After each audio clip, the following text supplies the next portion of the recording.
নামে আর একটা মেম্বার পদের নমিনেশন উড়াই, তাহলে তোর 1,02 পদের নমিনেশন এর কি ওর অ্যাপ্লিকেশন দিলে না?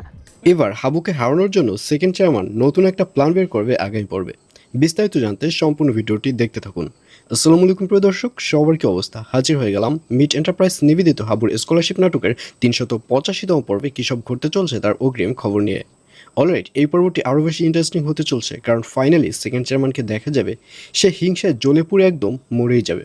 কারণ সে যখন জানতে পারবে যে হাবুর নমিনেশন পেপার অ্যাকসেপ্ট করা হয়েছে এবং হাবু চেয়ারম্যান পদে ফাইনালি দাঁড়িয়ে গেছে, ঠিক তখনই সেকেন্ড চেয়ারম্যান একটা প্ল্যান খুঁজে বের করবে। সে তার মামাকে বলবে, মামা একটা বুদ্ধি করলে কেমন হয়? হাবুর নামে আরও একজনকে মেম্বার পদে যদি দাঁড় করাই, তখন তো চেয়ারম্যানের যে পদটা রয়েছে নমিনেশন পেয়েছে সেটা ক্যান্সেল হয়ে যাবে, কারণ একই ব্যক্তি তো দুই পদে কখনোই দাঁড়াতে পারে না।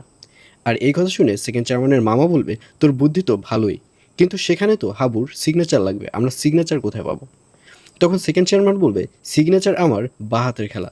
হাবু আমার সিগনেচার নিয়ে অনেক বাহাদুরি করেছে, ঠিক তেমনিভাবে আমিও হাবুর সিগনেচারটা নিয়ে আসবো। এই বলে সেকেন্ড চেয়ারম্যানকে দেখা যাবে সে লোক পাঠিয়ে হাবুর কাছ থেকে সিগনেচার ম্যানেজ করবে ফেলবে। আর এছাড়াও থাকবে আরও আশ্চর্য সকল ঘটনা। সুতরাং সবাইকে হাবুর স্কলারশিপ নাটকের 385তম পর্ব দেখার আমন্ত্রণ রইল।